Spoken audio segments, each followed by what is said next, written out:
চার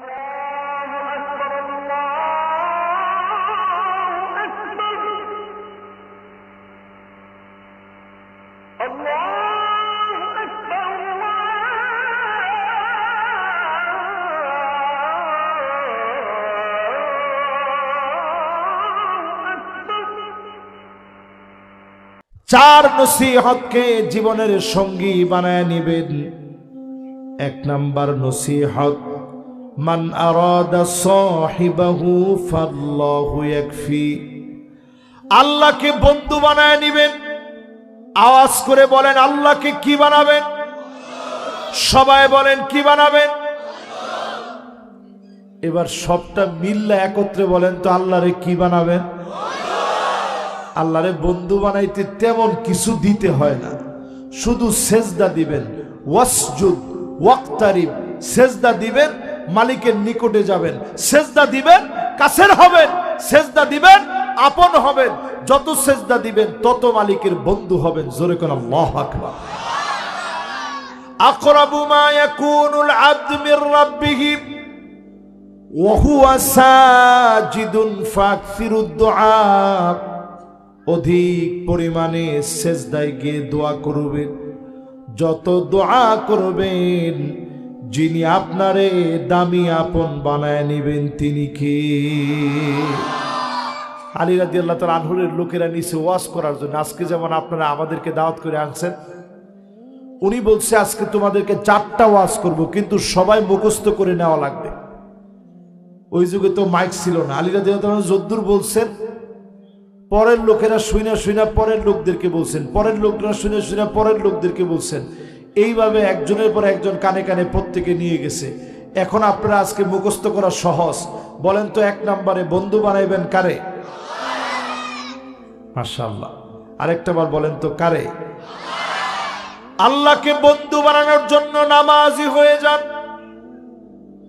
92% মুসলমানের দেশে ইসলাম এখনো শক্তিশালী হয় নাই, কারণ এই দেশে সব আমরা পেয়েছি, এখনো পর্যন্ত জমিনে নামাজকে কায়েম করতে পারি নাই। ঠিকনি ঠিকনি ঠিকনি। আজকে থেকে নিয়ত করেন, নিজে নামাজ পড়বেন, নামাজীদের সঙ্গী হবেন, নামাজীদেরকে দাওয়াত করে আনবেন, বেনামাজিরে মসজিদে ঢুকাবেন। সেদিন বেশি দূরে না, কালেমার পতাকা পতপত করে উড়বে, কোন জালেম আটকায় দিতে পারবে না, পারবে না, পারবে না। 2 নাম্বার নসিহত হযরত আলী রাদিয়াল্লাহু তাআলা আনহু করলেন, ওয়ামান আরাদা মুনিসান ফাল কুরআনু ইয়াকফি। এই কোরআনকে যদি সঙ্গী বানায় নেন, এই কোরআন আপনারে শান্তি দিবে। আমরা এই কোরআনকে সঙ্গী বানাতে পারি নাই। আমরা এই কোরআনকে সম্মান দিয়ে আলমারির উপরে উঠায় রেখেছি, মাঝে মাঝে নামায় চুমা দিই, ভালো থাকলে পরিষ্কার করি। এই জন্য আল্লাহ কোরআন দেন নাই। আল্লাহ কোরআন দিয়েছে প্রত্যেক দিন যেন অন্তত আপনি কিছু না কিছু হলেও কোরআন পড়েন। জোরে কোন আল্লাহু আকবার। আমাদের দেশে ওই যে আমি বলতেছিলাম, জীবনের বয়স 15 থেকে 40 শেষ, 40 থেকে অনেকের বয়স 40 থেকে 60 পর্যন্ত গেছে। এটারে আরবিতে বলে মুদ্দাতুল কুহুল, চোখের নিচে কালো দাগ পড়ে যাওয়ার বয়স। আপনি দেখবেন যখন 40 থেকে 60 হয়ে যায়, তখন চোখের নিচে অটোমেটিক কালো দাগ পড়ে যায়, চোখের নিচে ফুলা হয়ে যায়, ঘুম আগের চাইতে কম হয়। এটাকে আরবিতে মুদ্দাতুল কুহুল বলে। এরপরের বয়সটার নাম শাইখুন। 60-এর উপরে যত আপনার বয়স হলো, কেমন যেন জীবনে সবটুকু দুর্বল হয়ে যাচ্ছে। 60-এর উপরে যখন যাবেন, আস্তে আস্তে সব দুর্বল হয়ে যাবে। দাড়িগুলা সব সাদা হয়ে যাবে, চুলগুলা পেকে যাবে। এই সময়টাতে আগের মতো সেজদা দিতে পারবেন না, শরীরটা দুর্বল লাগবে, দুর্বল হয়ে যাবে। এজন্য যৌবনের বয়সে যদি ইবাদত করেন, যিনি আপনাকে আপন বানায় নিবেন তিনি কে? নবীজির কাছে একজন সাহাবী আসছে, বয়স ওনার 85 থেকে 90 হবে। এখানে 85 থেকে 90 বছরের কেউ আছেন? সুবহানাল্লাহ। আপনার কত? মাশাআল্লাহ, আল্লাহ ওনারে হায়াতে তয়্যিবা দান করুক। চিল্লায় বলেন আমিন। সুবহানাল্লাহ। দেখেন এই বয়সে আল্লাহ ওনারে সুস্থ রাখছে, আমাদের চেয়ে সুস্থ। আল্লাহ আরো সুস্থ বানায় দিক, পড়েন আমিন। এই বয়সে কোরআন উচ্চারণ করা সহজ না কঠিন? উনি কোক আপনারা কোন কেরে? সহজ না কঠিন? দেন কইছে হুজুর কঠিন। এই বয়সে রাসূলের কাছে একজন সাহাবী আসছে, এসে বলতেছে, ইয়া রাসূলুল্লাহ, আপনি আমারে কিছু একটা পড়ায় দেন। নবীজি বললেন, ঠিক আছে পড়েন। আলিফ লাম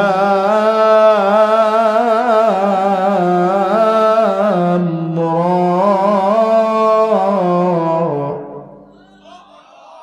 সাহাবী শুনেই বলছে, ইয়া রাসূলুল্লাহ, এটা তো বড় সূরা, এটা আমি পারবো না, আমারে ছোট কিছু পড়া। নবীজি দেখতে চাইলেন ওনার ধৈর্যটা কেমন। বলছে ঠিক আছে তাইলে পড়েন। হামিম।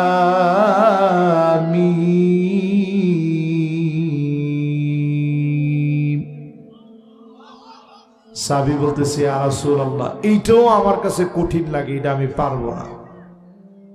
নবীজি বলতেছেন, ঠিক আছে তাইলে পড়েন। سبح اسم ربك الأعلى الذي خلق فسوى والذي قدر فهدى والذي أخرج المرعى। সাহাবী বলতেছে, ইয়া রাসূলুল্লাহ, এটাও কঠিন লাগে, এটাও আমি পারবো না। আচ্ছা আমরা হুজুর রইলে কি করতাম? বলতাম, এত বছর কি করছেন আপনি? নবীজি একবারও এই কথা বলে না, আদর করে বলছে, ঠিক আছে অসুবিধা নেই, যদি এটা কঠিন লাগে তাহলে চলেন এটা পড়ি। ইযা যুলজিলাতিল আরদু জিলজালাহা ওয়া আখরাজাতিল আরদু আথকালাহা ওয়া ক্বালাল ইনসানু মা লাহা ইয়াওমাইযিন তুহাদ্দিসু আখবারাহা بأن ربك أوحى لها يومئذ يصدر الناس أشتاتا ليروا أعمالهم فمن يعمل مثقال ذرة خيرا يره ومن يعمل مثقال ذرة شرا يره। ইদ্দুর যখন পড়ায় দিছেন, সাহাবী বলতেছে, ইয়া রাসূলুল্লাহ, এটা আমার মনে ধরে গেছে, এটা আমি মুখস্থ শুরু করে দিছি। জোরে কেন আল্লাহু আকবার। নবীজি ডাক দিয়ে বললেন, সাহাবীরা শোনো, জান্নাতি কোন লোক যদি দেখতে চাও, এই বৃদ্ধ মানুষের দিকে তাকাও। একটা সূরা মুখস্থ করে নিলেন, একটা সূরার বিনিময়ে যিনি জান্নাতি বানায় দিবেন তিনি কে? আর আমরা 92% মুসলমানের দেশে এখনো যদি কই সূরা ফাতিহাটা পড়েন, পরে ইহদিনাস সিরাতাল মুস্তাকিম হইছে। সূরা ফাতিহা পড়তে গেলে বোঝা যায় যে ওনার বয়স অন্তত 100 বছরের কাছাকাছি, কিন্তু আসলে বয়স তেমন হয়ই নেই। কিন্তু কোরআন তেলাওয়াত করতে গেলে আয় হায় হায় রে, আমাকে ভাঙ্গা চুরা যায় সব। ঠিকই কোরআন আপনি পড়া শিখবেন, বিপদে পড়বেন যখন কোরআন শিখতে হবে। আগামীর পৃথিবীর চ্যালেঞ্জ মোকাবেলার জন্য ফায়ার সার্ভিস দিয়ে লাভ হবে না। কোরআন যে যত পড়বেন তত বেশি আল্লাহ বিপদ উঠায় নিবে। জোরে করে আল্লাহু আকবার। আপনারা আমার সাথে আছেন না গেছেন? এবার একটু আপনাদেরকে বুঝাই, বর্তমান পৃথিবীতে আযাবের একটা মহড়া চলতেছে। মহড়া ইথিওপিয়ার ভিতরে 12,000 বছর ঘুমায় ছিল যে আগ্নেয়গিরি, আল্লাহ বলছে জেগে যা, ওর জেগে ওঠ। আগ্নেয়গিরি এমন ভাবে ফেটে পড়ছে, 14 কিলোমিটার উঁচা হয়ে আগুন দানব আকৃতিতে ছড়ায় পড়ছে। কোনো ফায়ার সার্ভিস দিয়ে কোনো লাভ নাই, কেউ থামাইতে পারে নাই। ধোঁয়াগুলো গিয়ে মিশে গেছে পাকিস্তানের মেঘমালার সাথে, ভারতের মেঘমালার সাথে, ওমানের মেঘমালার সাথে, ইয়েমেনের মেঘমালার সাথে। কি বুঝলেন? তার মানে হচ্ছে এরকম যদি 2026-এ আর 30 থেকে 40টা আগ্নেয়গিরি ফেটে পড়ে, গোটা দুনিয়ার অবস্থা টালমাটাল হয়ে যাবে, কুল কিনারা খুঁজে পাওয়া যাবে না। আযাব কত ভয়াবহ হয়ে যাবে। আল্লাহ পাক আমাদেরকে প্রতিনিয়ত ডাকতেছে, আওয়ালা ইয়ারাউনা আন্নাহুম ইফতানুনা ফি কুল্লি আমিন মাররাতান আও মাররাতাইন সুম্মা লা ইয়াতুবুনা ওয়ালা হুম ইয়াযাক্কারুন।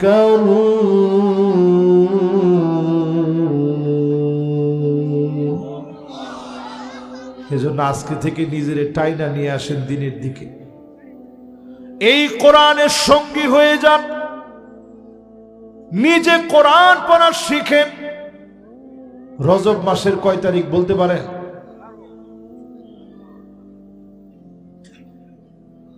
কত? 13 কইছে কেনা দিই? মাশাআল্লাহ, রজব মাসের 13 তারিখ। 13 তারিখ কয় তারিখ? এই যে রজব মাসের 13 তারিখ মানে এটা পরিষ্কার হিসাব করে নেন, রমজান আসতে আর মাত্র বাকি 1 মাস 17 দিন। কয়দিন?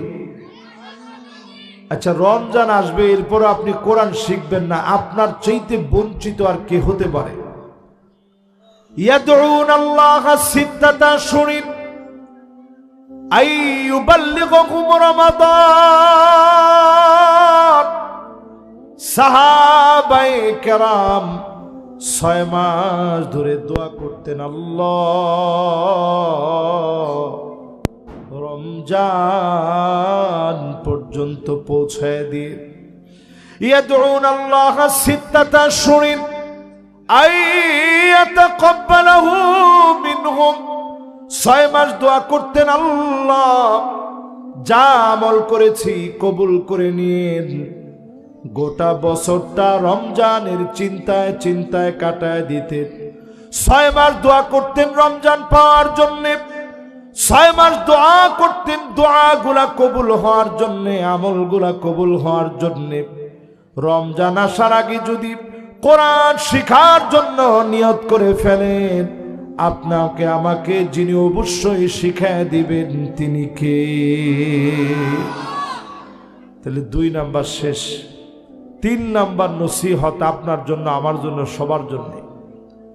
ওয়ামান আরাদা গিনা ফালকিনাতু তাকফি। অল্পে যদি তুষ্ট হয়ে যান, যিনি আপনাকে আমাকে ধনী বানায়া দিবেন তিনি কে? তাহলে এবার আমার সাথে সাথে বলেন তো দেখি, ধনী হতে চান না এখানে এমন কেউ কে আছেন? ধনী হতে চাই না এরকম কেউ কে আমরা আসি? সত্যিকারে কে আসি? আমি হুজুরে বলেন যে হুজুর আপনি ধনী হইবেন না, যত একজনে কইছে হুজুর আপনি তো এমনি ধনী। আল্লাহ কবুল করুক। ধনী হইতে খারাপ না, তবে ধনী হইবেন অল্পে তুষ্ট হইয়া। খাম খাম করেন না, আরো লাগবে আরো লাগবে আরো দাও। এই নিয়তটা বাদ দিয়ে অল্পে তুষ্ট হন, যিনি আপনাকে ধনী বানায় দিবেন তিনি কে? আমি 4টা নসিহত হযরতে আলী রাদিয়াল্লাহু তাআলা আনহুর নসিহত করতেছি। এই 4টাও অন্তত আজকের এখান থেকে উঠার আগে আপনাদের মুখস্থ করা লাগবে। 1 নাম্বারটা কি বলছিলাম? জোরে কর, আর একটু জোরে। মাশাআল্লাহ, এই যে ছোট ছোট বাচ্চারা কইছে আল্লাহরে বন্ধু, এদের গুনাই নেই, কলম বন্ধ, এরা বলছে আল্লাহরে বন্ধু বানায় নিতে। 2 নাম্বারটা কি? কোরআনকে সঙ্গী, জোরে কর, কোরআন রে। 3 নাম্বারে প্রিয় ভাইরা আমার, অল্পে যদি তুষ্ট হয়ে যান আল্লাহ আপনারে ধনী বানায় দিবে। আমার নবী তেমন কোন সম্পদ চান নাই। ফজরের নামাজের সময় নবীজি বের হয়ে যেতেন, তাহাজ্জুদের নামাজ পড়ে জায়নামাজে নবীজি এত পরিমাণ কাঁদতেন। আম্মা জান আয়েশা বলেন, আজিজুন কাজিজিল মিরজাল, ফুটন্ত পানিগুলা টকবক করে ফুটলে যেমন আওয়াজ হয়, নবীজির ভিতর থেকে এমন আওয়াজ বের হতো। আমার ছোট্ট ঘরের ভিতরে নবীজির ভিতর থেকে কান্নার আওয়াজগুলা যখন বের হতো, আমি আয়েশা আমার কানটাকে নিয়ে নবীজির জবানের সামনে নিয়ে যেতাম। কি বলে নবীজি এত পরিমাণ কান্দে, জবানের সামনে যখন নিতাম আমি শুনতাম অন্য কোনো কিছু বলে নবীজি কান্দে না। নবীজি আমার কান্দে আর বলে, আল্লাহুম্মা উম্মতি। ও মত, একটু চিন্তা করে কন্ত, নবীজি কান্ত কাদের কথা বইলা? একটু বুকে হাত দিয়া কর, কাদের কথা বইলা? এই আমাদের কথা বলে নবীজি কাঁদতেন সিজদায় পড়ে। পুল সিরাতের কিনারায় নবীজি দাঁড়ায় থাকবেন, ওই জায়গায় নবীজি কাঁদবেন, বারবার বলবে ইয়া রব্বি সাল্লিম, ইয়া রব্বি সাল্লিম। ও আমার মালিক, আমার উম্মতের শান্তি দেন। কিছু উম্মতের মাথা নিচের দিকে দিয়ে দিবে, পা গুলা উপরের দিকে দিয়ে দিবে, কেটে কেটে নিচে থাকবে জাহান্নাম, জাহান্নামের মধ্যে পড়বে। আর কিছু কিছু উম্মতকে আল্লাহ পাক সিনফান মুশাতান, পায়ে হাঁটা হাঁটা পার করাবে। কিছু উম্মতকে জান্নাতি আরোহণের ভিতরে চড়ায় দিবে, এমন ভাবে নূরগুলা চতুর্দিক থেকে বের হবে। হাদিসের মধ্যে আসছে, নিচ থেকে জাহান্নাম একটা ডাক দিবে, জুজিয়া মুমিন ইন্না নূরাকা ইউতফিউ লাহাবি। ও মুমিন, তাড়াতাড়ি পার হয়ে চলে যাও, তোমার আলো জাহান্নামের আগুন নিভায় দিচ্ছে। মুমিনের আলো জাহান্নামের আগুন নিভায় দিবে। আমার নবী সেই দিন পুল সিরাতের কিনারায় দাঁড়ায় দাঁড়ায় কাঁদবে, নবীর কারণে যিনি মাফ করে দিবেন তিনি কে? 4 নম্বরে, ওমান আরাদাল ওয়াদা ওমান আরাদাল ওয়াদা ফাল মাউতু ইয়াকফি। আমাদের জীবন পরিবর্তনের জন্য সবচেয়ে বড় নসিহত, একদিন আমাকে চলে যাওয়া লাগবে। আল্লাহ আমাদেরকে চলে যাওয়ার আগে নেককার হওয়ার, দিনদার হওয়ার, মুত্তাকি হওয়ার তৌফিক দান করুক, পড়ে না আমিন।